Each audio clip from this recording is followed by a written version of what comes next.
കേരള സർക്കാർ ഇപ്പോൾ ഈ പറയുന്ന കോവിഡ്-19നുമായി ബന്ധപ്പെട്ടുള്ള വിവരശേഖരണത്തിനും അതുപോലെ തന്നെ മാനേജ്മെൻറ്റിനും ഉപയോഗിക്കുന്നത് സിറ്റിസൺ എക്സ്പീരിയൻസ് മാനേജ്മെൻറ്റ് എന്ന് പറയുന്ന CXM എന്ന് പറയുന്ന സ്പ്രിങ്ക്ലറിൻ്റെ ഒരു സോഫ്റ്റ്വെയറാണ്. ഈ സോഫ്റ്റ്വെയർ എന്ന് പറയുന്നത് സാസ് മോഡലാണ്.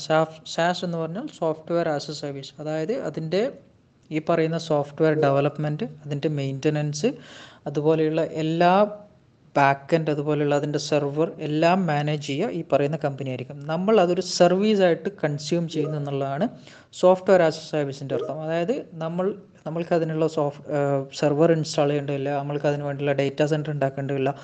എല്ലാ കാര്യങ്ങളും ഈ പറയുന്ന കമ്പനി, അത് ആരാണോ സർവീസ് പ്രൊവൈഡർ, ആ സർവീസ് പ്രൊവൈഡർ മെയിൻറ്റെയിൻ ചെയ്യും എന്നുള്ളതാണ് സാസ് എന്ന് പറയുന്നതിൻ്റെ അർത്ഥം. ആ മോഡലാണ് നമ്മളിപ്പോൾ ഇവിടെ ഉപയോഗിക്കുന്നുള്ളത്. സാസ് മോഡലാണ് നമ്മളിപ്പോൾ ഈ CXM എന്ന് പറയുന്ന സോഫ്റ്റ്വെയർ സാസ് മോഡലാണ് ഉപയോഗിക്കുന്നത്. ഇനി സാസ് 3 തരത്തിലാണ്. ക്ലൗഡ് കമ്പ്യൂട്ടിംഗ് ഏറ്റവും അഡ്വാൻസ്ഡ് ആയിട്ടുള്ള ഒരു ടെക്നോളജിയാണ് ക്ലൗഡ് കമ്പ്യൂട്ടിംഗ്. ലോകത്തെ എല്ലാ കമ്പനികളും ഉപയോഗിക്കുന്ന, മിക്കവാറും എല്ലാ ചെറുതും വലുതും സർക്കാർ, അർദ്ധ സർക്കാർ, സ്വകാര്യ സ്ഥാപനങ്ങളൊക്കെ ഉപയോഗിക്കുന്ന ഒരു മോഡലാണ് ക്ലൗഡ് കമ്പ്യൂട്ടിംഗ് എന്ന് പറയുന്നത്. ഇതിന് പല മെച്ചങ്ങളുണ്ട്. അതായത് നമ്മളിപ്പോൾ ഒരു ഡേറ്റാ സെൻറ്റർ ഉണ്ടാക്കണമെങ്കിൽ അതിനൊരുപാട് ചിലവുകളുണ്ട്. അതിൻ്റെ സ്ഥലമടക്കം, അതിന് വേണ്ടുന്ന ലോജിസ്റ്റിക്സ്, അതായത് പിന്നെ കെട്ടിടം ഉണ്ടാക്കണം, പിന്നെ അതിനുള്ള പവർ, അതുപോലെ തന്നെ അതിനുള്ള ബാക്കിയുള്ള എല്ലാ സെറ്റപ്പുകളും, പവർ റാക്ക്, സെർവർ റാക്ക്, ഒരുപാട് കാര്യങ്ങൾ. ഒരു ഡേറ്റാ സെൻറ്റർ ഉണ്ടാക്കുക എന്ന് പറയുന്നത് വലിയൊരു ഇൻവെസ്റ്റ്മെൻ്റ് ആണ്. അതിന് നമ്മൾ കാപ്പെക്സ് എന്നാണ് പറയുക. അതായത് ക്യാപിറ്റൽ എക്സ്പെൻഡിച്ചർ. നമ്മൾ ആദ്യമേ തന്നെ അത് ഇൻവെസ്റ്റ് ചെയ്ത് കഴിഞ്ഞാൽ മാത്രമേ നമ്മൾക്കത് ഉണ്ടാക്കാൻ പറ്റുള്ളൂ. അതിൽ നിന്നൊരു ഷിഫ്റ്റാണ് ഒപ്പെക്സ്, അതായത് ഓപ്പറേറ്റിംഗ് എക്സ്പെൻസ് എന്ന് വെച്ചാൽ നമ്മളുടെ ചെയ്യുന്ന നമ്മൾ കൊടുക്കുന്ന പൈസ ഘട്ടം ഘട്ടമായിട്ട് നമ്മളത് സർവീസ് കൺസ്യൂം ചെയ്യുന്നതിനനുസരിച്ച് നമ്മൾ ആ പറയുന്ന പൈസ കൊടുക്കുക. പേ ആസ് യു ഗോ എന്നും പറയും അതിന്. അപ്പോൾ ക്ലൗഡ് കമ്പ്യൂട്ടിംഗ് എന്ന് പറഞ്ഞാൽ കാപ്പെക്സിൽ നിന്നും ഒപ്പെക്സിലേക്കുള്ള ഒരു ഷിഫ്റ്റാണ്. അതായത് നമ്മൾ ഈ പറയുന്ന ഡേറ്റാ സെൻറ്റർ ഉണ്ടാക്കണ്ട, നമ്മൾ ഈ പറയുന്ന ഇൻഫ്രാസ്ട്രക്ചർ ഒന്നും ഉണ്ടാക്കേണ്ടതില്ല. അതൊക്കെ ഒരു സർവീസ് പ്രൊവൈഡർ ഉണ്ടാക്കും. For example Amazon web services, അതുപോലെ തന്നെ മൈക്രോസോഫ്റ്റ് അഷ്യൂർ, പിന്നെ ഗൂഗിൾ ക്ലൗഡ് പ്ലാറ്റ്ഫോം GCP, അതുപോലെ തന്നെ ആലിബാബ, അങ്ങനെ ഒരുപാട് ക്ലൗഡ് സർവീസ് പ്രൊവൈഡേഴ്സ് ഉണ്ട്. അവരുടെ ഡേറ്റാ സെൻറ്റർ ഒക്കെ ഉണ്ടാക്കും. നമ്മൾ ആ ഡേറ്റാ സെൻറ്റർ നമ്മളുടെ ആവശ്യത്തിന് വേണ്ടിയിട്ട് ഉപയോഗിക്കുന്നു. അതാണ് ക്ലൗഡ് കമ്പ്യൂട്ടിങ്ങിൻ്റെ ഒരു മെച്ചം എന്ന് പറയുന്നത്. ക്ലൗഡ് കമ്പ്യൂട്ടിങ്ങിലുള്ള 3 മോഡലുകളാണ് പാസ്, അയാസ്, പിന്നെ ഒന്നാണ് സാസ്. അയാസ് എന്ന് പറഞ്ഞാൽ ഇൻഫ്രാസ്ട്രക്ചർ ആസ് എ സർവീസ്. അതായത് അതിൽ നമ്മളുടെ ഡേറ്റാ സെൻറ്ററിൽ, അതായത് ക്ലൗഡിൻ്റെ ഡേറ്റാ സെൻറ്ററിൽ നമ്മളുടെ ഏറ്റവും ബേസ് ആയിട്ടുള്ള സെർവർ മാത്രം അവർ തരും. ബാക്കിയുള്ള അതിൻ്റെ മേലെയുള്ള ഓപ്പറേറ്റിംഗ് സിസ്റ്റം, അതിൻ്റെ മെയിൻ്റനൻസ്, അതിന് മേലെ നമ്മൾ ഇൻസ്റ്റാൾ ചെയ്യാൻ പോകുന്ന ആപ്ലിക്കേഷൻ എല്ലാം നമ്മളുടെ കയ്യിലാണ്. ഓക്കെ. പാസ് എന്ന് പറഞ്ഞാൽ പ്ലാറ്റ്ഫോം ആസ് എ സർവീസ്. അതായത് സെർവർ, അതിൻ്റെ മേലെയുള്ള ഓപ്പറേറ്റിംഗ് സിസ്റ്റം, ഇതൊക്കെ ഈ പറയുന്ന സർവീസ് പ്രൊവൈഡർ മാനേജ് ചെയ്യും. അതിൻ്റെ മേലെ നമ്മൾ ആപ്ലിക്കേഷൻ ഇൻസ്റ്റാൾ ചെയ്തതിനു ശേഷം ആ ആപ്ലിക്കേഷൻ മാത്രം ഈ പറയുന്ന കൺസ്യൂമർ മാനേജ് ചെയ്യുന്ന രീതിയാണ് പാഷ്. അതിൻ്റെയും കുറച്ചും കൂടിയിട്ടുള്ള അഡ്വാൻസ് ആയിട്ടുള്ള വേർഷനാണ് സാസ്, സോഫ്റ്റ്വെയർ ആസ് എ സർവീസ്. എന്ന് വെച്ചാൽ ഈ പറയുന്ന സെർവർ, ഇതിൻ്റെ അണ്ടർലൈയിങ് ഇൻഫ്രാസ്ട്രക്ചർ, പറയുന്ന ആപ്ലിക്കേഷൻ എല്ലാം മെയിൻറ്റെയിൻ ചെയ്യുക ഈ പറയുന്ന കമ്പനിയാണ്, സർവീസ് പ്രൊവൈഡർ. നമ്മൾ അതിൽ ഡേറ്റ കൊടുക്കുന്നു. ഡേറ്റ മാത്രമാണ് നമ്മളുടെ കൺട്രോൾ ഉണ്ടാവുക. ബാക്കിയൊക്കെ ഈ പറയുന്ന ഇൻഫ്രാസ്ട്രക്ചറും സെർവറും, പിന്നെ ഇതിനു വേണ്ടിയിട്ടുള്ള പവർ, അതിനു വേണ്ടിയിട്ടുള്ള ഹീറ്റ്, AC, എല്ലാ കാര്യങ്ങളും ചെയ്യുക ഈ പറയുന്ന സർവീസ് പ്രൊവൈഡർ ആയിരിക്കും. ഇത് മൂന്നിൻ്റേതായ പ്ലസ്സും ഉണ്ട്, ഇതിൻ്റേതായ പിന്നെ മൈനസും ഉണ്ട്. അയാസിൽ നമ്മൾക്ക് കുറേ കൂടി കൺട്രോൾ കിട്ടും. കാരണം എന്ന് വെച്ചാൽ എല്ലാം ഇതിൻ്റെ ബേസ് മുതൽ അങ്ങോട്ടുള്ള എല്ലാ കാര്യങ്ങളും മാനേജ് ചെയ്യുക ഈ പറയുന്ന കൺസ്യൂമറാണ്. പാസ് ആകുമ്പോൾ കുറച്ചും കൂടി കൺട്രോൾ കുറയുന്നു. സാസ് ആകുമ്പോൾ നമുക്ക് ഡേറ്റയിൽ മാത്രമായിട്ട് നമ്മളുടെ കൺട്രോൾ കുറയുന്നു. ഇതിൻ്റേതായ അഡ്വാൻറ്റേജ് എന്താണെന്ന് വെച്ചാൽ IaaSൽ നമ്മൾ എല്ലാ കാര്യങ്ങളും ഈ പറയുന്ന നമ്മൾ ഇതിനായിട്ടുള്ള ആൾക്കാർ വെക്കണം, റിസോഴ്സ് വെക്കണം, അവർക്ക് മാത്രമേ അത് മാനേജ് ചെയ്യാൻ പറ്റുള്ളൂ. സാസ് ആകുമ്പോൾ നമ്മൾക്കത് ആവശ്യമില്ല. നമ്മൾക്ക് ഈ പറയുന്ന ഡേറ്റ മാനേജ് ചെയ്യാൻ വേണ്ടി മാത്രമുള്ള റിസോഴ്സിനെ വെച്ചാൽ മതി. അതായത് ഹ്യൂമൻ റിസോഴ്സിനെ ഡേറ്റ മാനേജ് ചെയ്യാൻ വേണ്ടി മാത്രമുള്ള റിസോഴ്സിനെ വെച്ചാൽ മതി. അപ്പോൾ നമ്മൾക്ക് കുറച്ചും കൂടി കാര്യങ്ങൾ എളുപ്പമാണ്. ഇതാണ് ഈ പറയുന്ന 3 മോഡലുകൾ തമ്മിലുള്ള വ്യത്യാസം. അതൊന്നും ഓരോന്നൊന്നും അടുത്തതിലേക്ക് പോകുമ്പോൾ അതിൽ കസ്റ്റമർക്കുള്ള കൺട്രോൾ കുറയും എന്നുള്ളത് സത്യമാണ്. പക്ഷെ അതിനർത്ഥം ഈ പറയുന്ന ഡേറ്റ ഒക്കെ കണ്ട പോലെ അടിച്ചു കൊണ്ടുപോകാൻ പറ്റും എന്നല്ല. മൂന്നാമത്തെ പോയിന്റ് എന്ന് പറയുന്നത് ഈ പറയുന്ന സ്പ്രിംഗ്ലറിൻ്റെ സൈറ്റിൽ വന്ന നമ്മളുടെ IT secretary mister Sivasankar IAS ഒരു വീഡിയോ ആണ്. ആ വീഡിയോയിൽ ഒരു തരത്തിലും ശിവശങ്കർ IAS ഈ പറയുന്ന സ്പ്രിംഗ്ലറിനെ ഗ്ലോറിഫൈ ചെയ്യുന്നില്ല. ഞാൻ ആ വീഡിയോ കണ്ട ഒരാളാണ്. അതിൽ കൃത്യമായിട്ട് ശിവശങ്കർ പറയുന്നത് കേരള ഗവൺമെൻറ് അല്ലെങ്കിൽ കേരള സർക്കാർ ഈ പറയുന്ന ദുരന്തങ്ങളെ നേരിടാൻ വേണ്ടിയിട്ട് എങ്ങനെയാണ് ഇൻഫർമേഷൻ ടെക്നോളജിയെ എനേബിൾ ചെയ്യുന്നത്, ലിവറേജ് ചെയ്യുന്നത് എന്നുള്ള കാര്യമാണ് ശിവശങ്കർ IAS ആ വീഡിയോയിൽ പറയുന്നുള്ളത്. അത് കേവലം കോവിഡിൻ്റെ കാര്യത്തിൽ മാത്രമല്ല ശിവശങ്കർ പറയുന്നത്. കഴിഞ്ഞ ഒരു 2 വർഷമായിട്ട് കേരളം ഒരുപാട് പ്രകൃതി ദുരന്തങ്ങളെ നേരിട്ടിട്ടുണ്ട്. അതിൽ പ്രളയമടക്കം നിപ്പ അടക്കം ശിവശങ്കർ പറയുന്നുണ്ട്. അതിനെങ്ങനെയാണ് ഞങ്ങൾ നേരിടുന്നത്, അതിലെങ്ങനെയാണ് ഞങ്ങൾ IT-യെ യൂസ് ചെയ്യുന്നത് എന്നുള്ള കാര്യമാണ് ശിവശങ്കറിൻ്റെതായിട്ട് വരുന്നത്. അതിനുശേഷം അവരുടെ ഭാഗമായിട്ടാണ് അവരാണ് പറയുന്നത് ഈ പറയുന്ന സ്പ്രിംഗ്ലർ എന്ന സോഫ്റ്റ്വെയർ ഈ പറയുന്ന മഹാമാരിയെ, അതായത് പാൻഡമിക്കിനെ നേരിടാൻ വേണ്ടിയിട്ട് സർക്കാർ എങ്ങനെ യൂസ് ചെയ്യുന്നത്, സ്പ്രിംഗ്ലറിൻ്റെ CXM എന്ന് പറയുന്ന സോഫ്റ്റ്വെയർ ഉപയോഗിച്ചിട്ടാണ് ഇത് ചെയ്യുന്നത് എന്ന് അവരുടെ ഭാഗമായിട്ട് പറയുന്നുണ്ട്. അല്ലാതെ ശിവശങ്കർ IAS അതിൽ ഒരു സ്ഥലത്തും സ്പ്രിംഗ്ലറിൻ്റെ കാര്യം പറയുന്നും ഇല്ല. ഒരു കാര്യം ഞാൻ ഒരു 12 വർഷമായിട്ട് IT രംഗത്തുള്ള ഒരാളാണ്. സൈബർ സെക്യൂരിറ്റി ഡൊമൈനിലുള്ള ഒരാളാണ് ഞാൻ. ഈ കാലത്തിനടുക്ക് പിന്നെ സൊല്യൂഷൻ ഡിസൈനിങ്ങും ആർക്കിടെക്റ്റിങ്ങും അതുപോലെ തന്നെ പ്രീസെയിൽസ് അടക്കം ഒരുപാട് മേഖലയിൽ വർക്ക് ചെയ്ത ഒരാളാണ്. കസ്റ്റമറുമായിട്ട് നേരിട്ട് ഇൻറ്ററാക്ഷൻ ഉള്ള ഒരാളാണ്. സെയിൽസ്, അതായത് പ്രീസെയിൽസ് എന്ന് പറഞ്ഞാൽ സൊല്യൂഷൻ ഡിസൈനിങ്ങും സൊല്യൂഷൻ സെല്ലിംഗ് അടക്കം ആ മേഖലയിലടക്കം കുറേ കാലമായിട്ട് 3-4 വർഷം അതിൽ മാത്രമായിട്ട് വർക്ക് ചെയ്ത ഒരാളാണ്. നമ്മളൊരു കസ്റ്റമറുടെ അടുത്ത് അതിപ്പോൾ ഒരു കസ്റ്റമറുടെ അടുത്ത് പോകുമ്പോൾ നമ്മൾ തീർച്ചയായിട്ടും നമ്മളുടെ റെഫറൻസ് പോയിൻ്റ് കൊടുക്കും. അതായത് ഇപ്പോൾ ഞാനിപ്പോൾ ഒരു പുതിയൊരു കസ്റ്റമറുടെ അടുത്ത് പോവുകയാണെങ്കിൽ ഞാൻ പണ്ട് ചെയ്ത കസ്റ്റമറുടെ അടുത്ത് എന്തൊക്കെയാണ് ഞങ്ങൾ ചെയ്തത്, എങ്ങനെയാണ് ഞങ്ങൾ ആ കസ്റ്റമർ സെർവ് ചെയ്തത് എന്ന് പറയും. അതിനർത്ഥം അവരുടെ ഇൻഫർമേഷൻ മൊത്തം ഞങ്ങൾ കൊണ്ടുപോയിട്ട് പുതിയ കസ്റ്റമർക്ക് കൊടുക്കുമെന്നല്ല. ഇന്ന കാര്യങ്ങളാണ്, ഇന്ന രീതിയിലാണ് ഇന്നോവേറ്റീവായിട്ട് ഞങ്ങൾ ചെയ്തിട്ടുള്ളത് എന്ന് പുതിയ കസ്റ്റമർ അടുത്ത് റെഫറൻസ് ആയിട്ട് പറയും. ഈ പറയുന്ന പിന്നെ സ്പ്രിംഗ്ലറിൻ്റെ സൈറ്റിലുള്ള ഈ പറയുന്ന വീഡിയോ എന്ന് പറയുന്ന ഒരു റെഫറൻസ് ആണ്. അല്ലാതെ കേരളത്തിൻ്റെ മൊത്തം ഡാറ്റയും അവിടെ കൊണ്ടുപോയിട്ട് കൊടുത്തിട്ടില്ല. അതിൽ അവരുടെ റെഫറൻസ് വീഡിയോയിൽ ശിവശങ്കർ കേരളത്തിൻ്റെ പദ്ധതികളെ പറ്റി പറയുന്ന ഒരു ഭാഗമുണ്ട് എന്നതിനപ്പുറം ഒരു പ്രസക്തി അതിനില്ല. അത് സാധാരണ IT സെക്ടറിൽ നടക്കുന്ന, IT മേഖലയിലെ സൊല്യൂഷൻ സെല്ലിംഗ് സൈഡിൽ നടക്കുന്ന സാധാരണമായിട്ടുള്ള ഒരു എക്സസൈസ് മാത്രമാണ്. അതിനപ്പുറം ഒന്നും ഒരു പ്രാധാന്യം എന്നെ സംബന്ധിച്ചിടത്തോളം ഇല്ല. അതൊരു PR വർക്കും അല്ല. എനിക്കിതൊക്കെ നമ്മളിതൊക്കെ സ്ഥിരം ചെയ്യുന്ന ഒരാളെന്ന നിലയ്ക്ക് നമ്മൾക്കിതൊക്കെ കാണുമ്പോൾ ശരിക്കും ചിരിയാണ് വരുന്നത്. ഇങ്ങനെ PR വർക്ക് എന്നൊക്കെ പറയുന്നത് കേൾക്കുമ്പോൾ എന്നെ സംബന്ധിച്ചിടത്തോളം സത്യത്തിൽ ഈ പറയുന്ന ഇത്രമാത്രം നിലവാരമേ ഈ പറയുന്ന ആളുകൾക്കും, പ്രതിപക്ഷ നേതാവിനടക്കം ഇത്രമാത്രം നിലവാരവും ഇതിനെക്കുറിച്ച് എന്താണ് പറയുക അറിവും ഇത്രയേ ഉള്ളൂ എന്നുള്ള ഒരു തോന്നലും കൂടി എന്നെ സംബന്ധിച്ചിടത്തോളം ഉണ്ട്. എന്തുകൊണ്ട് സർക്കാരിന് ഇത്രയും വലിയൊരു ഡേറ്റാ സെൻറ്റർ വെച്ചിട്ട് എന്തുകൊണ്ട് പുറത്തൊരാളുടെ അടുത്ത് പോകുന്നു എന്നുള്ളതാണ്. ഒരു സിസ്റ്റം സെറ്റപ്പ് ചെയ്യണമെന്നുണ്ടെങ്കിൽ അതിന് ഒരുപാട് കടമ്പകളുണ്ട്. പ്ലാനിങ്, പിന്നെ അതുപോലെ തന്നെ ഡിസൈൻ, ബിൽഡ്, ടെസ്റ്റ്, ഡിപ്ലോയ്മെൻറ്റ്. ഇത് 5 മിനിമം ആയിട്ടുള്ള ഒരു 5 ഫേസുകളാണ്. ഈ 5 ഫേസും ഒരു സോഫ്റ്റ്വെയർ നമ്മൾ സ്വന്തമായിട്ട് തനതായിട്ട് ഡെവലപ്പ് ചെയ്യുന്നുണ്ടെങ്കിൽ ഈ 5 ഫേസ് നമ്മൾ മാൻഡേറ്ററി ആയിട്ട് നമ്മൾക്ക് ഉണ്ടായിരിക്കണം. ഈ ഓരോ ഫേസും പ്ലാനിങ് ആയാലും ഡിസൈൻ ആയാലും ബിൽഡ് ആയാലും ടെസ്റ്റ് ആയാലും ഡിപ്ലോയ്മെൻ്റ് ആയാലും മിനിമം 3 വീക്സ് ടൈം എടുക്കും. Minimum 2 weeks. അത്രയ്ക്കും അഗ്രസീവായിട്ട് ചെയ്താൽ പോലും 2 വീക്സ് ടൈം ഓരോ ഫേസിനും നമ്മൾ കൊടുക്കേണ്ടി വരും. ഇത്രയും കൊടുത്തിട്ട് ഒരു സോഫ്റ്റ്വെയർ നമ്മളിനി സ്വന്തമായിട്ട് ഉണ്ടാക്കണമെങ്കിൽ ഡെവലപ്മെൻ്റ് ഒന്നും 2 മാസം 2 ആഴ്ച കൊണ്ടൊന്നും ചെയ്യാൻ പറ്റില്ല. അതിന് ഡെവലപ്മെൻ്റ് എന്ന് പറഞ്ഞാൽ മിനിമം 3-4 ആഴ്ച അല്ലെങ്കിൽ ചിലപ്പോൾ മാസങ്ങളെടുക്കും സോഫ്റ്റ്വെയർ ഡെവലപ്പ് ചെയ്തെടുക്കാൻ. അങ്ങനെ ഇത്രയും ഇങ്ങനൊരു ദുരന്ത മുഖത്ത് നമ്മൾ നിൽക്കുമ്പോൾ ഈ പറയുന്ന 6 മാസം നമ്മൾക്ക് വെയിറ്റ് ചെയ്ത്, ആ 6 മാസം നമ്മൾ വെയിറ്റ് ചെയ്യുക, എന്നിട്ട് സോഫ്റ്റ്വെയർ നമ്മൾ ഉണ്ടാക്കി എടുത്തിട്ട് അതിൽ നമ്മുടെ ഡേറ്റാ സെൻറ്ററിൽ ഡിപ്ലോയ് ചെയ്ത് ടെസ്റ്റ് ചെയ്ത് മെല്ലെ നമ്മൾക്ക് ചെയ്യാമെന്നാണ് നിങ്ങളൊക്കെ പറയുന്നതെങ്കിൽ നിങ്ങളൊക്കെ വിഡ്ഢികളുടെ ലോകത്താണ് ജീവിക്കുന്നത്. നമ്മൾക്ക് എപ്പോൾ ഇന്ന് കിട്ടുമെങ്കിൽ ഇന്ന് വേണം എന്നുള്ളതാണ് ഈ ഒരു ഇത്രയും എമർജൻസി സിറ്റുവേഷനിൽ നമ്മൾക്ക് ഇന്ന് കിട്ടുന്നത് ഇന്ന് തന്നെ വേണം എന്നുള്ളതാണ് നമ്മളുടെ അപ്രോച്ച്. ആ സ്ഥലത്താണ് സാസ് പ്രൊഡക്റ്റ് വളരെ എന്താ പറയുക റെലവൻ്റ് ആവുന്നത്. സാസ് പ്രൊഡക്ട്സ് ഓൾറെഡി ബിൽട്ടാണ്, ഓൾറെഡി അവരുടെ കയ്യിലുള്ള പ്രൊഡക്റ്റാണ്, അവർ ഓൾറെഡി മെയിൻറ്റെയിൻ ചെയ്യുന്നതാണ്. നമ്മൾ ആകെ ചെയ്യുന്നത് വെച്ചാൽ നമ്മൾ അതിലൊരു ടെനൻ്റ് ആക്ടിവേറ്റ് ചെയ്യുന്നു, അല്ലെങ്കിൽ ഒരു സബ്സ്ക്രിപ്ഷൻ ആക്ടിവേറ്റ് ചെയ്യുന്നു.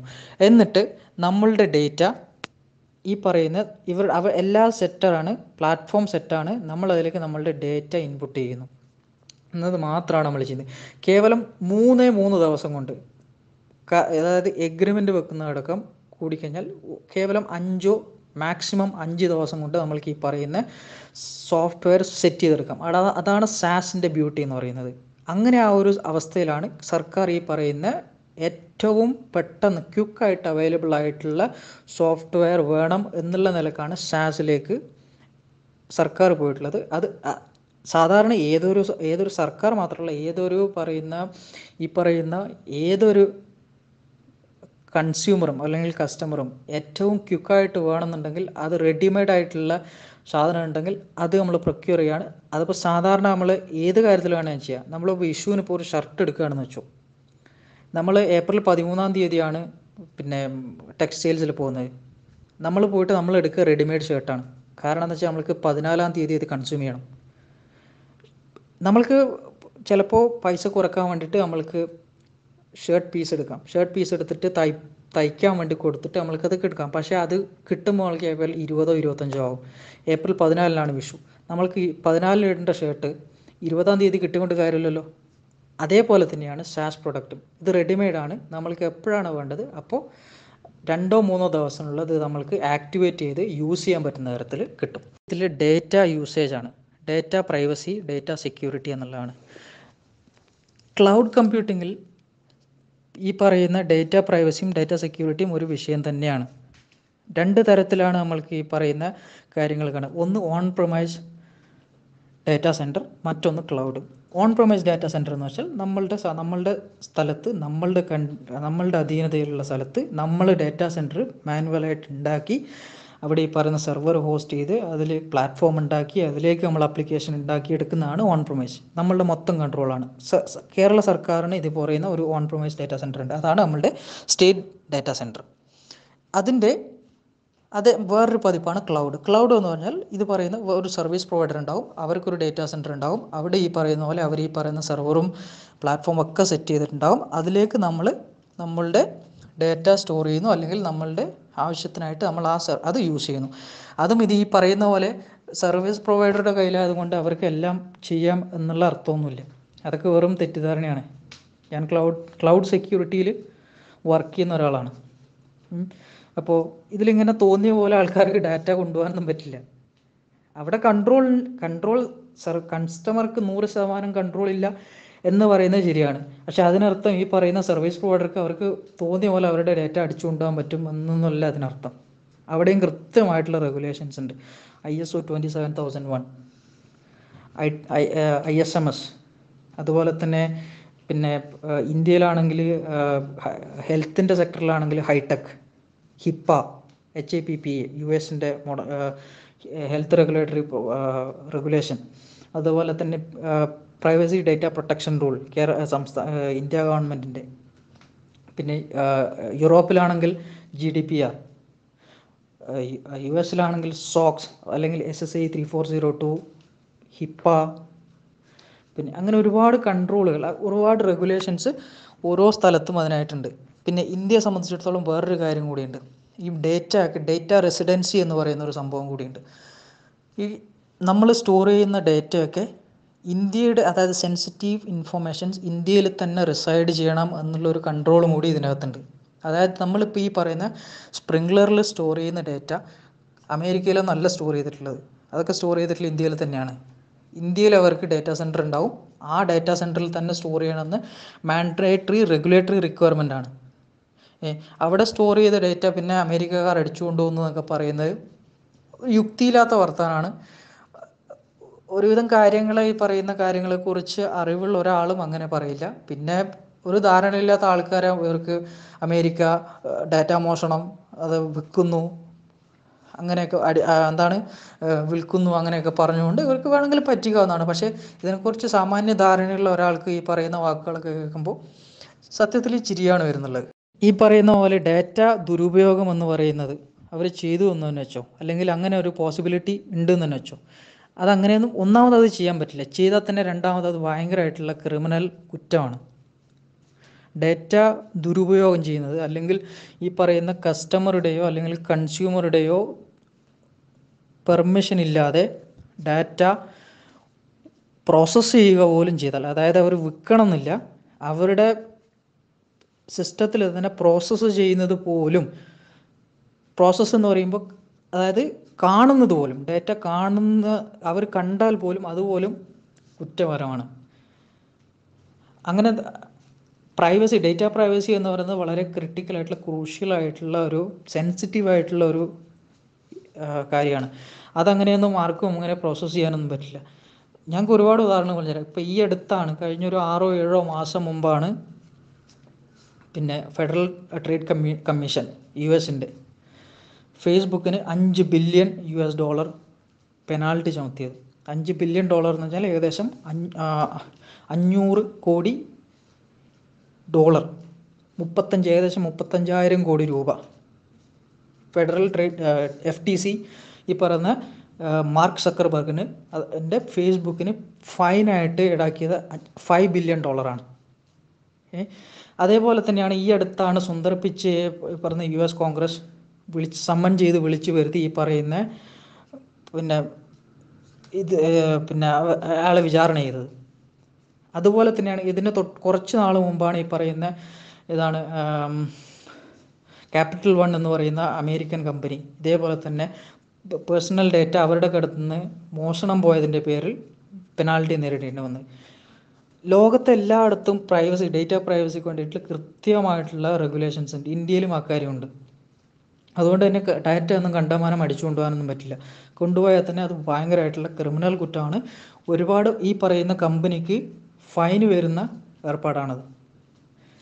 ഇനി ഇതിപ്പോൾ ഇവർ അടിച്ചു കൊണ്ടുപോകണ്ട, ഏതെങ്കിലും ഇവരുടെ സുരക്ഷാ സെക്യൂരിറ്റി ഫോൾട്ടിൻ്റെ ഭാഗമായിട്ട് വേറൊരു ഹാക്കർ ഇത് സ്റ്റീൽ ചെയ്ത് വേറെ എവിടെയെങ്കിലും വിറ്റാൽ പോലും ഈ പറയുന്ന കമ്പനി അതിന് ഉത്തരവാദിയാണ്. കമ്പനിക്കെതിരെ ഈ പറയുന്ന ഗവൺമെൻറ്റിനോ അല്ലെങ്കിൽ ഏത് കസ്റ്റമർക്കും നിയമപരമായിട്ട് പോയിട്ട് ഈ പറയുന്ന ഫൈൻ, അവരുടെ പെനാൽറ്റി അവർക്ക് വേണ്ടി ചുമത്താവുന്നതാണ്. അത് മാത്രമല്ല, കമ്പനികളെ ബ്ലാക്ക് ലിസ്റ്റ് ചെയ്യാനും ഇതുവഴി പറ്റും. ഇനി അത് മാത്രമല്ല, വേറൊരു കാര്യം കൂടിയുണ്ട്. റെപ്യൂട്ടേഷൻ എന്ന് പറയുന്ന ഒരു സംഭവം IT സെക്ടറിൽ വളരെ വളരെ വളരെ ഇമ്പോർട്ടൻ്റ് ആയിട്ടുള്ള ഒരു കാര്യമാണ്. ഞാനിപ്പോൾ ഒരു കമ്പനി നടത്തുന്നുണ്ടെങ്കിൽ എൻ്റെ കമ്പനി ഇതുപോലെയുള്ള മാൽ പ്രാക്ടീസ് ചെയ്ത് ഇങ്ങനെയുള്ള ന്യൂസിൽ വന്നു കഴിഞ്ഞാൽ എൻ്റെ റെപ്യൂട്ടേഷനാണ്, എന്നെക്കുറിച്ചുള്ള, എൻ്റെ കമ്പനിയെക്കുറിച്ചുള്ള റെപ്യൂട്ടേഷൻ അവിടെ പോയി കിട്ടും. നാളെ എനിക്ക് ഈ പറയുന്ന എൻ്റെ ഒരു പ്രൊഡക്റ്റും വേറൊരു കമ്പനിക്ക് വിൽക്കാൻ പറ്റില്ല. കാരണം എനിക്കൊരു ബാഡ് റെപ്യൂട്ടേഷൻ ഉണ്ട്. എൻ്റെ ഡാറ്റ സ്റ്റീൽ ചെയ്യുന്നതാണ്, അല്ലെങ്കിൽ പ്രോസസ്സ് ചെയ്യുന്നതാണ്, അല്ലെങ്കിൽ സെക്യൂരിറ്റി ഫോൾട്ട് ഉണ്ട് ഈ കമ്പനിയുടെ അടുത്ത് നിന്ന് തോന്നിക്കഴിഞ്ഞാൽ ഒരു കസ്റ്റമറും പിന്നെ ആ പ്രൊഡക്റ്റ് വാങ്ങില്ല. അങ്ങനെയുള്ളൊരു കാര്യം കൂടി ഇതിലുണ്ട്. ക്ലൗഡ്, നമ്മൾക്ക് ഡാറ്റ ദുരുപയോഗം ചെയ്യുന്നതിലുള്ള കാര്യം ഞാൻ ഓൾറെഡി പറഞ്ഞു കഴിഞ്ഞു. അടുത്ത് ക്ലൗഡ് കമ്പ്യൂട്ടിങ്ങിനെ കുറിച്ചാണ്. ക്ലൗഡ് കമ്പ്യൂട്ടിംഗ് എന്ന് പറഞ്ഞാൽ ഏറ്റവും ഇപ്പോൾ ഈ അടുത്ത് വന്ന വളരെ ഇന്നോവേറ്റീവ് ആയിട്ടുള്ള ഒരു കൺസെപ്റ്റാണ് ക്ലൗഡ് കമ്പ്യൂട്ടിംഗ്. ക്ലൗഡ് കമ്പ്യൂട്ടിങ്ങിൽ എല്ലാം ഞാൻ മുമ്പ് പറഞ്ഞ പോലെ തന്നെ സർക്കാർ, അർദ്ധ സർക്കാർ, സ്വകാര്യ കമ്പനികൾ ഒരുപാട് ഈ പറയുന്ന ക്ലൗഡ് കമ്പ്യൂട്ടിങ്ങിലേക്ക് മാറുന്നുണ്ട്. ഇന്ത്യ ഗവൺമെൻറ് അടക്കം ഈ പറയുന്ന ക്ലൗഡ് കമ്പ്യൂട്ടിങ്ങിലേക്ക് മാറുന്നുണ്ട്. എന്ന് വെച്ചാൽ മൈക്രോസോഫ്റ്റ് അഷ്യൂറിന് ഇന്ത്യയിൽ തന്നെ 2 ഡേറ്റാ സെൻറ്റർ ഉണ്ട്. അഷ്യൂർ എന്ന് പറഞ്ഞാൽ അവരുടെ ക്ലൗഡാണ്. നോർത്തിലൊന്നുണ്ട്, സൗത്തിൽ ചെന്നൈ ആസ്ഥാനമായിട്ട് അവർക്ക് ക്ലൗഡ് കമ്പ്യൂട്ടിംഗ് ഡാറ്റാ സെൻറ്റർ ഉണ്ട്. അതുപോലെ ഓരോ രാജ്യത്തും അഷ്യൂറിന് അതുപോലെ തന്നെ AWS, Amazon web services, GCP, ഇവർക്കൊക്കെ ഓരോ രാജ്യത്തും ഇന്ത്യയിൽ തന്നെ ഈ പറയുന്ന ഡേറ്റാ റെസിഡൻസിയുടെ ഭാഗമായിട്ട് അവർക്കൊക്കെ ഇവിടെ ഡേറ്റാ സെൻറ്റർ ഉണ്ട്. അപ്പോൾ ഇതൊന്നും പുതിയ കാര്യമല്ല. ക്ലൗഡ് കമ്പ്യൂട്ടിംഗ് എന്ന് പറഞ്ഞാൽ ആൾക്കാർ ഒരു 5-6 കൊല്ലം മുമ്പ്, അല്ലെങ്കിൽ ഒരു ഒരു 7-8 കൊല്ലം മുമ്പ് ഇത് തുടങ്ങിയ സമയത്ത്, ഒരു 10 കൊല്ലം മുമ്പാണ് ക്ലൗഡ് കമ്പ്യൂട്ടിങ് സർവ്വസാധാരണമായിട്ട് വന്നു തുടങ്ങിയത്. ആ സമയത്ത് ഈ പറയുന്ന പോലെ ഡേറ്റ പ്രൈവസിയുടെയൊക്കെ പേരിൽ ഒരുപാട് കൺസേൺസ് അല്ലെങ്കിൽ അപ്രിഹെൻഷൻസ് എന്ന് പറയും, ആശങ്കകൾ ഉണ്ടായിരുന്നു. പക്ഷെ അതിനുശേഷം ഈ പറയുന്ന കൺട്രോളൊക്കെ ISO 27001, GDPR, അതുപോലെ തന്നെ PCI DSS, ഹിപ്പ, ഹൈടെക്, സാർബിൻസ് ഓക്സ്ലി, അങ്ങനെ ഒരുപാട് കൺട്രോളുകളൊക്കെ ഈ പറയുന്ന ഡാറ്റാ സെൻറ്ററിലൊക്കെ വന്നതിന് ശേഷം ഡേറ്റ പ്രൈവസി എന്ന് പറയുന്ന ഒരു കൺസേൺ വളരെ കുറവാണ്. കാരണം അങ്ങനെ ഡേറ്റ ഒന്നാമത് അടിച്ചു കൊണ്ടുപോകാൻ പറ്റില്ല എന്നുള്ളതുകൊണ്ട് തന്നെ. അപ്പോൾ അതാണ് ക്ലൗഡ് കമ്പ്യൂട്ടിങ്ങിൻ്റെ കാര്യം. അതുപോലെ തന്നെ സർക്കാർ മേഖലയിലുള്ള ഒരുപാട് കാര്യമാണ്. ഞാൻ ഏറ്റവും അടുത്തുള്ള ഒരു ഉദാഹരണം പറഞ്ഞുതരാം. പിന്നെ US ഡിപ്പാർട്ട്മെൻറ്റ് ഓഫ് ഡിഫൻസ്, അതായത് US ഏറ്റവും സീക്രട്ട് ആയിട്ടുള്ള ഏജൻസിയാണ് ഈ പറഞ്ഞ ആഭ്യന്തര സുരക്ഷയും അതുപോലെയൊക്കെ ബന്ധപ്പെട്ടുകൊണ്ടുള്ള ഡിപ്പാർട്ട്മെൻറ്റ് ഓഫ് ഡിഫൻസ്. ഈ അടുത്ത കാലത്താണ്, ഒരു 6 മാസം മുമ്പാണ് മൈക്രോസോഫ്റ്റ് അഷ്യൂറിന്, അതായത് ക്ലൗഡ് കമ്പ്യൂട്ടിംഗ്, അവർ ക്ലൗഡ് കമ്പ്യൂട്ടിങ്ങിലേക്ക് മാറുകയാണ്. ആ കരാർ അവർ കൊടുത്തിട്ടുള്ളത് മൈക്രോസോഫ്റ്റ് അഷ്യൂറിനാണ്. അതായത് അവരുടെ ക്ലൗഡ് ഡിപ്പാർട്ട്മെൻറ്റിന് $10 ബില്യൺ. അതായത് ഏകദേശം 70,000 കോടി രൂപയുടെ ഒരു കോൺട്രാക്റ്റാണ് മൈക്രോസോഫ്റ്റ് അഷ്യൂറിന് ഈ പറയുന്ന ഡിപ്പാർട്ട്മെൻറ്റ് ഓഫ് ഡിഫൻസ്, US ഏറ്റവും സീക്രട്ടീവായിട്ടുള്ള ഒരു ഏജൻസിയാണ് ഈ പറയുന്ന ഡിപ്പാർട്ട്മെൻറ്റ് ഓഫ് ഡിഫൻസ്. ആഭ്യന്തര സുരക്ഷ അതുപോലെ തന്നെ എല്ലാ കാര്യങ്ങളും സംബന്ധിക്കുന്ന ഡിപ്പാർട്ട്മെൻറ്റാണ് ഡിപ്പാർട്ട്മെൻറ്റ് ഓഫ് ഡിഫൻസ്. അവരാണ് ഈ പറയുന്ന 10 കോടിയുടെ പ്രൊജക്റ്റ്, ക്ലൗഡ് കമ്പ്യൂട്ടിംഗ് പ്രൊജക്റ്റ് ഈ പറയുന്ന മൈക്രോസോഫ്റ്റ് അഷ്യൂറിന് കൊടുത്തിട്ടുള്ളത്. അപ്പോൾ ഇത്രയും സീക്രട്ടായിട്ടുള്ള ഈ ക്ലൗഡിനെ നമ്മൾക്ക് വിശ്വസിക്കാൻ പറ്റില്ല എന്നുണ്ടെങ്കിൽ ഈ പറയുന്ന ക്ലൗഡിലേക്ക് ഇത്രയും സീക്രട്ടായിട്ടുള്ള പ്രവർത്തിക്കുന്ന ഒരു ഏജൻസി പോവില്ലല്ലോ. കോവിഡുമായി ബന്ധപ്പെട്ടുള്ള ഈ വെബ്സൈറ്റിൻ്റെ സബ് ഡൊമൈൻ ഇത് രജിസ്റ്റർ ചെയ്തിരിക്കുന്നത് സ്പ്രിങ്ക്ലറിൻ്റെ സബ് ഡൊമൈനായിട്ടാണ് എന്നുള്ളതാണ്. ഇതൊക്കെ വെറും വളരെ രസകരമായിട്ടുള്ള സംഭവമാണ്. സാസ് പ്രൊഡക്റ്റ് ആകുമ്പോൾ ഈ പറയുന്ന അതിൻ്റെ സാസ് പ്രൊഡക്റ്റ് നമ്മൾ പ്രൊക്യൂർ ചെയ്യുമ്പോൾ അല്ലെങ്കിൽ സബ്സ്ക്രൈബ് ചെയ്യുമ്പോൾ അതെപ്പോഴും ആ പറയുന്ന സർവീസ് പ്രൊവൈഡർ ഡൊമൈനിൽ തന്നെയാണ് വരിക. അതങ്ങനെ വരാൻ പറ്റുള്ളൂ. അതിൻ്റെ ടെക്നിക്കാലിറ്റി അതാണ്. അതായത് ഇപ്പോൾ ഞാനിപ്പോൾ എൻ്റെ ഒരു പ്രൊഡക്റ്റ് Sprinklr.com ഇതുള്ളതെങ്കിൽ ഞാനിപ്പോൾ യൂസ് ചെയ്യുന്ന പ്രൊഡക്റ്റിൻ്റെ URL ആയിട്ട് വരിക mos.kerala.gov.sprinkler.com എന്നേ വരുള്ളൂ. അതങ്ങനെ തന്നെയാണ്. ഇനി അതാണ് നിങ്ങളുടെ പ്രശ്നമെങ്കിൽ അതിന് വേറെ വഴിയുണ്ട്. ഈ പറയുന്ന പോലെ ഈ പറയുന്ന ഡൊമൈനെ വേറെ mos.kerala.gov എന്നുള്ള ഒരു പബ്ലിക് DNS എൻട്രി ഉണ്ടാക്കുക. എന്നിട്ട് അതിന് ഈ പറയുന്ന സ്പ്രിങ്ക്ലറിൻ്റെ ആക്ച്വൽ URL ആയിട്ട് CNAME വെച്ച് മാപ്പ് ചെയ്യുക. മാപ്പ് ചെയ്ത് കഴിഞ്ഞാൽ നിങ്ങൾക്കിപ്പോൾ mos.kerala.gov എന്നടിച്ചു കഴിഞ്ഞാൽ അത് ഈ പറയുന്ന പബ്ലിക് DNS ട്രാൻസ്ലേറ്റ് ആയിട്ട് അവസാനം ലാൻഡിംഗ് പേജ് വരിക Sprinklr.com തന്നെയാണ്. അതങ്ങനെ വരുള്ളൂ. കാരണം ഈ പ്രൊഡക്റ്റ് ഹോസ്റ്റ് ചെയ്തിട്ടുള്ളത് ഈ പറയുന്ന സ്പ്രിങ്ക്ലറിൻ്റെ സെർവറിലാണ്. ആ പ്രൊഡക്റ്റിനെ നിങ്ങൾക്ക് കൊണ്ടുപോയിട്ട് കേരള സ്റ്റേറ്റ് ഗവൺമെൻറ്റിൻ്റെ ഡാറ്റാ സെൻറ്ററിൽ വെക്കാൻ പറ്റില്ല. കാരണം എന്താ വെച്ചാൽ ഇതൊരു സാസ് പ്രൊഡക്റ്റാണ്. ഇതിങ്ങനെ ഒരു സെർവർ കൊണ്ടുപോയിട്ട് അവിടെ വെക്കുന്നതല്ല. ഇത് മൾട്ടി ടെനൻസി എന്നാണ് പറയുക. മൾട്ടി ടെനൻറ്റ് പ്രൊഡക്റ്റാണിത്. അതിൽ ഒരു ടെനൻറ്റ് മാത്രമാണ് നമ്മൾ. അതുകൊണ്ട് തന്നെ ഈ പ്രൊഡക്റ്റിനെ കൊണ്ടുവന്നിട്ട് നമ്മൾക്ക് ഇവിടെ നമ്മളുടെ ഡാറ്റാ സെൻറ്ററിൽ വെക്കാൻ പറ്റില്ല. പിന്നെ ചെയ്യാവുന്നത് വെച്ചാൽ ഡെഡിക്കേറ്റഡ് ആയിട്ടുള്ള പുതിയ സോഫ്റ്റ്വെയർ ഉണ്ടാക്കുക എന്നുള്ളതാണ്. ഈ പറയുന്ന പോലെ പുതിയ ഇപ്പോൾ ഒരു ഡെവലപ്പേഴ്സിനെ വെച്ചിട്ട് അല്ലെങ്കിൽ സ്പ്രിങ്ക്ലറിനെ തന്നെ കൊണ്ടുവന്നിട്ട് അവരുടെ സെപ്പറേറ്റ് ഇൻസ്റ്റൻസ് ഇവിടെ കൊണ്ടുവന്ന് ഡെവലപ്പ് ചെയ്ത് ഉണ്ടാക്കുക എന്നുള്ളതാണ്. അതിനൊരുപാട് സമയമെടുക്കും. മിനിമം 1-2 മാസങ്ങളൊക്കെ എടുക്കും. അപ്പോഴേക്കും ഇവിടെ മരിക്കേണ്ടവരൊക്കെ മരിച്ചിട്ടുണ്ടാവും. അങ്ങനെ അതാണ് നിങ്ങൾ ഉദ്ദേശിക്കുന്നതെങ്കിൽ അത് ചെയ്യാവുന്നേ ഉള്ളൂ. പക്ഷേ അത് ഉപയോഗിക്കാൻ എത്ര പേര് ബാക്കിയാവും എന്നുള്ളത് വേറൊരു ചോദ്യമാണ്. സ്പ്രിങ്ക്ലർ ഈ പറയുന്ന ഡേറ്റ ഒക്കെ വേറൊരാൾക്ക് മറിച്ച് വെച്ച് പൈസ ഉണ്ടാക്കും, അല്ലെങ്കിൽ കടം കയറി കഴിഞ്ഞാൽ ഡാറ്റയൊക്കെ വിട്ടിട്ട് പൈസ ഉണ്ടാക്കുമെന്നുള്ള, കാശുണ്ടാക്കുമെന്നുള്ള വിഡ്ഢിത്തം, നല്ല ഒന്നാം തരം വിഡ്ഢിത്തമാണ് ഈ പറയുന്നത്. സാസ് മോഡൽ പ്രൊഡക്റ്റിൽ ഡേറ്റ എന്ന് പറയുന്നത് കൺസ്യൂമറുടെ കയ്യിലുള്ളതാണ്. നമ്മൾക്ക് ഈ പറയുന്ന ഡേറ്റ എപ്പോൾ വേണമെങ്കിലും ഡിലീറ്റ് ചെയ്യാം. റൈറ്റ് ടു ഫോർഗെറ്റ് എന്ന് പറയുന്ന ഒരു കൺസെപ്റ്റും കൂടിയുണ്ട്. ഈ പറയുന്ന ഞാൻ സ്പ്രിങ്ക്ലറിൻ്റെ സൈറ്റിൽ പോയിട്ട് അവരുടെ പ്രൈവസി പോളിസി കൃത്യമായിട്ട് നോക്കിയിട്ട് അതിൽ ഒരിടത്തും അവർ പറയുന്നില്ല ഈ പറയുന്ന ഡേറ്റ, അതായത് കസ്റ്റമർ ഡേറ്റ എവിടെയെങ്കിലും അവർ വിൽക്കുമെന്ന് ഒരിടത്തും പറയുന്നില്ല. ഫസ്റ്റ് പേജിൽ തന്നെ, പ്രൈവസി പോളിയുടെ ഫസ്റ്റ് പേജിൽ തന്നെ അവർ പറയുന്നുണ്ട്, consumer can delete the data, right to forget എന്ന് പറഞ്ഞിട്ട് അവിടെ കൊടുത്തിട്ടുണ്ട്. പിന്നെ ഇപ്പോൾ ഇവർ പറയുന്ന we may sell, transfer or otherwise share some or all of Sprinkler's business or assets, including personal information, in connection with the business transactions such as a merger, consolidation, acquisition, reorganization, or sale of assets, or in the event of bankruptcy. We will require the recipient to abide by this privacy policy. ഇതിനെങ്ങനെയാണ് കസ്റ്റമറുടെ data വിൽക്കുമെന്ന് പറഞ്ഞിട്ട് നമ്മൾക്ക് interpret ചെയ്യാൻ പറ്റും, വ്യാഖ്യാനിക്കാൻ പറ്റുക? ഇതവർ പറയുന്നത് വളരെ ക്ലിയറാണ്. അവരുടെ പേഴ്സണൽ ഇൻഫർമേഷൻ കൊടുക്കുന്ന പറയുന്നത്, അല്ലെങ്കിൽ അവരുടെ അസറ്റ്സ് കൊടുക്കുന്ന പറയുന്നത്, അല്ലാതെ കസ്റ്റമറുടെ പേഴ്സണൽ ഇൻഫർമേഷൻ കൊടുക്കുമെന്നല്ല അവർ പറയുന്നത്. വിഡിത്തം പറയുന്നതിനൊക്കെ ഒരു ഒരു മിനിമം ലിമിറ്റെങ്കിലും വേണ്ടേ? ഇവർ കൃത്യമായിട്ട് പറയുന്നുണ്ട്, ഏതെങ്കിലും മെർജർ, അതായത് ഈ കമ്പനി വേറൊരാൾക്ക് വിൽക്കുകയോ അല്ലെങ്കിൽ ഇത് പിന്നെ വേറൊരു കമ്പനിയായിട്ട് മെർജ് ചെയ്യുകയോ അങ്ങനെയൊക്കെ ചെയ്യുകയാണെങ്കിൽ ഈ അസറ്റ്സും അതിലേക്ക് മെർജാവും. അതിനു മുമ്പ് ഈ പറയുന്ന ഡേറ്റ നമ്മൾക്ക് ഡിലീറ്റ് ചെയ്യാനുള്ള അവസരം ആദ്യമേ തന്നെ അവർ തന്നിട്ടുണ്ട്. ഇനി അതല്ല, ഈ ഡേറ്റ നിങ്ങളുടെ ഡേറ്റ, അത് consumer data, consumer private data ഒരിക്കലും ട്രാൻസ്ഫർ ചെയ്യും എന്നിവർ ഒരിടത്തും പറഞ്ഞിട്ടില്ല. ആദ്യമേ തന്നെ ഇവർ പറഞ്ഞിട്ടുണ്ട്, ഈ ഡേറ്റ നിങ്ങളുടെ കൺസെൻ്റ് ഇല്ലാതെ പ്രോസസ്സ് ചെയ്യില്ല എന്ന് ഈ പറയുന്ന അവരുടെ പ്രൈവസി പോളിസിയിൽ, ഡീറ്റെയിൽ ആയിട്ടുള്ള പ്രൈവസി പോളിസിയിൽ പോയി നോക്കിക്കഴിഞ്ഞാൽ അത് കൃത്യമായിട്ട് അവർ പറയുന്നുണ്ട്. സ്പ്രിംഗ്ലറായിട്ട് കേരള സർക്കാർ ഒപ്പുവെച്ച കരാർ എന്നുള്ള കാര്യം എന്തൊക്കെ വിഡിത്തങ്ങളാണ് ഈ പറയുന്നത്? കേവലം ഒരു പ്രോ ബോണോ കരാറാണിത്. അതായത് ഫ്രീ ആയിട്ട് കേരള സർക്കാരിന് നൽകുന്ന ഒരു സബ്സ്ക്രിപ്ഷനാണിത്. അതിൽ അവരുടെ കൃത്യമായിട്ടുള്ള privacy policy, data privacy policy അവർ അതിൽ കൃത്യമായിട്ട് അതിൽ പറഞ്ഞിട്ടുണ്ട്. ആ പറയുന്ന എല്ലാ പോളിസികളും ഈ പറയുന്ന കരാറിന് ബാധകമാണ്. ഇതൊക്കെ സാധാരണ നടക്കുന്ന സംഭവങ്ങളാണ് എൻ്റെ ചങ്ങായിമാരെ. നമ്മളൊക്കെ ഇതൊക്കെ ഒരുപാട് സബ്സ്ക്രിപ്ഷൻ ഇതുപോലെ കസ്റ്റമർക്ക് വേണ്ടി നമ്മൾ എടുക്കുന്നതാണ്. അന്നൊക്കെ ഇതേപോലെ ഇതൊക്കെ ഒരു റുട്ടീൻ പ്രോസസ്സാണ്. അത് ഇതിനൊക്കെ ഇത്രയും എന്താ പറയുക, വ്യാഖ്യാനിച്ച് നമ്മൾ എന്തിനാണ് ഇത്രയും ഇങ്ങനെ ഒരു വിവാദമാക്കുന്നത് എന്നാണ് എനിക്ക് മനസ്സിലാവാത്തത്. ഈ കരാർ എന്ന് പറയുന്നത് ഇതാണ്, ആ ഡേറ്റ കൊടുക്കാൻ പാടില്ല, പ്രൈവസി ഇതാണ് എന്ന് പറഞ്ഞിട്ട് കൃത്യമായിട്ടുള്ള ഡേറ്റ പ്രൈവസി പോളിസിയിൽ തന്നെ അവർ പറഞ്ഞിട്ടുണ്ട്. പിന്നെ അതിൻ്റെ മേലെ എന്ത് കരാറാണ്?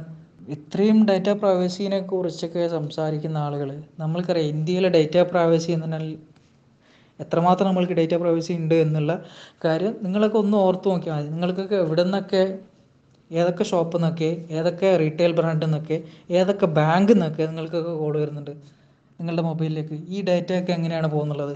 നിങ്ങളുടെ ഡേറ്റയൊക്കെ എങ്ങനെയാണ്, എത്രമാത്രം സുരക്ഷിതമാണ്, എത്രമാത്രം അത്രമാത്രം നിങ്ങൾ വറീഡാണ്? നമ്മൾ ഒരു കാര്യം പറയുമ്പോൾ എന്തെങ്കിലുമൊക്കെ ഒരു കൃത്യമായിട്ടുള്ള എന്തെങ്കിലുമൊക്കെ ലോജിക്കൊക്കെ വേണ്ടേ? അല്ലാണ്ട് ഇങ്ങനെ വെറുതെ നമ്മൾ അയ്യോ ഡാറ്റ ഏതാ അമേരിക്കക്കാർ കൊണ്ടുപോകുന്നത്, അമേരിക്കക്കാർക്ക് കൊണ്ടുപോയിട്ട് എന്താണ് നിങ്ങൾ ഈ പറയുന്നത്? ഇതിൽ കൃത്യമായിട്ടുള്ള വേറെ സെൻസിറ്റീവായിട്ടുള്ള ഇൻഫർമേഷൻ ഒന്നുമില്ല. നിങ്ങളുടെ പേര്, നിങ്ങളുടെ മൊബൈൽ നമ്പർ, പിന്നെ നിങ്ങളുടെ ഹെൽത്ത് സ്റ്റാറ്റസ് പറയുമ്പോൾ അതായത് കോവിഡ് ബാധിതനാണോ അല്ലയോ എന്നുള്ള ഇൻഫർമേഷൻ, പിന്നെ നിങ്ങളുടെ എവിടെയാണ് താമസം, ലൊക്കാലിറ്റി, ഈ ഇൻഫർമേഷൻസ് മാത്രമാണ് ഇവർ ക്യാപ്ചർ ചെയ്യുന്നുള്ളത്. അല്ലാതെ നിങ്ങളുടെ ബാക്കിയുള്ള ബാങ്ക് ഡീറ്റെയിൽസോ അല്ലെങ്കിൽ നിങ്ങളുടെ ഹെൽത്തിൻ്റെ ഡീറ്റെയിൽ ആയിട്ടുള്ള ഇൻഫർമേഷൻ ഒന്നും ഇവർ ക്യാപ്ചർ ചെയ്യുന്നില്ല. ഡേറ്റ അടിച്ചുകൊണ്ട് പോകുന്നു, ഇവർ കള്ളന്മാരാണെന്ന് പറയുന്ന സ്പ്രിംഗ്ലർ. ഇതേ സ്പ്രിംഗ്ലർ തന്നെയാണ് വേൾഡ് ഹെൽത്ത് ഓർഗനൈസേഷൻ, അതായത് ഈ പറയുന്ന കോവിഡ് ലോകത്ത് മൊത്തമായിട്ട് മാനേജ് ചെയ്യുന്ന world health organisation WHO use ചെയ്യുന്നതും ഇതേ സ്പ്രിംഗ്ലർ തന്നെയാണ്. ഇതേ സ്പ്രിംഗ്ലറിൻ്റെ സബ് ഡൊമൈനായിട്ട് തന്നെയാണ് WHO സൈറ്റ് വരുന്നുള്ളത്. നിങ്ങൾ ആ സൈറ്റിൽ പോയി നോക്കി കഴിഞ്ഞാൽ കാണാം, ഈ പറയുന്ന നമ്മൾ കൊടുക്കുന്ന എല്ലാ ഡേറ്റയും അവരുടെ ഈ പറയുന്ന WHO സൈറ്റിൽ പോയി കഴിഞ്ഞാൽ അത് ഈ പറയുന്ന സ്പ്രിംഗ്ലറിൻ്റെ സബ് ഡൊമൈനായിട്ട് തന്നെയാണ് അവർ കൊടുത്തിട്ടുള്ളത്. അപ്പോൾ ഇവർ കള്ളന്മാരാണെങ്കിൽ ഇത്രയും വലിയൊരു ഓർഗനൈസേഷൻ, WHO പോലുള്ളൊരു ഓർഗനൈസേഷൻ ഈ പറയുന്ന ഇതൊന്നും ഉപയോഗിക്കില്ലല്ലോ. അവർക്ക് ഉപയോഗിക്കാം, അവർക്ക് കൃത്യമായിട്ട് അറിയാം, അവർക്ക് ഇത് അവൈലബിൾ ആയിട്ടുള്ള ഏറ്റവും ബെസ്റ്റ് ആയിട്ടുള്ള സൊല്യൂഷൻ CXML, സിറ്റിസൺഷിപ്പ് എക്സ്പീരിയൻസ് മാനേജ്മെൻറ്റിൽ അവൈലബിൾ ആയിട്ടുള്ള ഏറ്റവും ബെസ്റ്റ് പ്രൊഡക്റ്റാണിത്. അതുകൊണ്ട് തന്നെയാണ് അവരത് യൂസ് ചെയ്യുന്നത്. കേരള ഗവൺമെൻറ്റിന് സ്പ്രിംഗ്ലർ ഇത് പ്രോ ബോണോ എന്ന് വെച്ചാൽ ഫ്രീ ആയിട്ട് കൊടുത്തിട്ടുള്ളതാണ്. അതിന് കാരണം എന്ന് പറയുന്നത് ഈ പറയുന്ന സ്പ്രിങ്ക്ലർ എന്ന് പറയുന്ന കമ്പനിയുടെ സ്ഥാപകൻ മലയാളിയാണ്. അതിൻ്റെ നാടിനോടുള്ള ഒരു കടപ്പാടിൻ്റെയോ അല്ലെങ്കിൽ ഒരു കമ്മിറ്റ്മെൻറ്റിൻ്റെയോ പേരിൽ സർക്കാരിന് യൂസ് ചെയ്യാൻ വേണ്ടി കൊടുക്കുകയാണ് ചെയ്തിട്ടുള്ളത്. അതിനെയൊക്കെ നമ്മളിങ്ങനെ ഇത്രയൊക്കെ വക്രീകരിച്ച് ഇങ്ങനെയൊക്കെ കാണുന്നത്, ഇതൊക്കെ കൃത്യമായിട്ടുള്ള കുത്തിത്തിരിപ്പാണ്. ഇതിലൊന്നും വേറെ കാര്യങ്ങളൊന്നുമില്ല. ഒന്നും പറയാനില്ലായിരിക്കുമ്പോൾ ഇതൊക്കെ പറയാം എന്നുള്ളതാണ്. ഇതൊക്കെ ആരുടെയൊക്കെ പ്രൊഡക്റ്റാണ്, ഇത് എവിടെ നിന്നാണ് ഈ പറയുന്നത്, ഇതിൻ്റെ ഉത്ഭവം എന്നുള്ളതൊക്കെ നമുക്കറിയാമല്ലോ. 2 ദിവസം മുമ്പാണ് ഈ പറയുന്ന പ്രതിപക്ഷ നേതാവ് ഇങ്ങനെ ഒരു ഉണ്ടയില്ല വെടിപൊട്ടിച്ചത്. കൃത്യമായിട്ട് അവരുടെ IT സൈബർ ടീം കൊടുക്കുന്ന ഇൻഫർമേഷനാണിത്. അത് വെച്ചിട്ട് ഈ പറയുന്ന കാര്യങ്ങളെക്കുറിച്ച് വലിയ അറിവില്ലാത്ത അല്ലെങ്കിൽ ഇതിനെക്കുറിച്ച് കൃത്യമായിട്ടുള്ള ധാരണയില്ലാത്ത ആൾക്കാർക്കിടയിൽ ഈ പറയുന്ന രീതിയിൽ തെറ്റിദ്ധാരണ ഉണ്ടാക്കി സർക്കാരിനെ അല്ലെങ്കിൽ ആൾക്കാരെ മൊത്തം ഒരു സംശയത്തിൽ നിലനിർത്തി ഈ പറയുന്ന നമ്മളുടെ ഒന്നിച്ചുള്ള ആ ഒരു കോവിഡിനെതിരായിട്ടുള്ള ആ ഒരു ചെറുത്തുനിൽപ്പിനെ അള്ളുവെക്കുക എന്നുള്ളതിനപ്പുറം ഈ പറയുന്ന ഇതിലൊന്നും ഒരർത്ഥമില്ല. അങ്ങനെയൊന്നും ആർക്കും അടിച്ചുകൊണ്ട് പോകാൻ പറ്റുന്നതല്ല പ്രൈവറ്റ് ഡേറ്റ എന്ന് പറയുന്നത്. പിന്നെ രണ്ടാമത്തെ കാര്യം, അങ്ങനെ അടിച്ചു കൊണ്ടുപോയാൽ തന്നെ അല്ലെങ്കിൽ സ്റ്റീൽ ചെയ്യപ്പെട്ടാൽ തന്നെ അതിനൊക്കെ കൃത്യമായിട്ടുള്ള നോംസും റെഗുലേഷൻസും ഒക്കെ IT സെക്ടറിൽ ഓൾറെഡി ഉണ്ട്. ഒരു സർക്കാരിൻ്റെ ഒന്നും ഡേറ്റ അങ്ങനെയൊന്നും അടിച്ചു കൊണ്ടുപോകാനും പറ്റില്ല. കൊണ്ടുപോയി കഴിഞ്ഞാൽ അതിനുള്ള റെപ്പർക്കഷൻസ് വളരെ ഇമ്പാക്റ്റ് എന്ന് പറയുന്നത് വളരെ വലുതാണ്. കമ്പനി ലീഗൽ സ്യൂട്ടിൽ പെടുന്ന ഒരവസ്ഥ വരെ ഉണ്ടാവും. റെപ്യൂട്ടേഷൻ ഒരുപാട് ബാധിക്കും. അങ്ങനെയൊക്കെയുള്ള ഒരു സമയത്ത് ഇങ്ങനെ ഡേറ്റ വേറൊരു കമ്പനിക്ക് കൊടുക്കും അല്ലെങ്കിൽ വേറൊരാൾക്ക് കൊടുക്കും എന്നൊക്കെ പറയുന്ന അബദ്ധമാണ്. മിനിമം വാക്കുകൾ പറഞ്ഞാൽ അതൊരു എന്താ പറയുക, അബദ്ധം പറയുന്നു എന്നേ ഉള്ളൂ. പിന്നെ ഈ ഡേറ്റയൊക്കെ സ്റ്റോർ ചെയ്തിട്ടുള്ള ഇന്ത്യയിൽ തന്നെയാണ്. അങ്ങനെയൊന്നും ആർക്കും അടിച്ചു കൊണ്ടുപോകാനും പറ്റില്ല.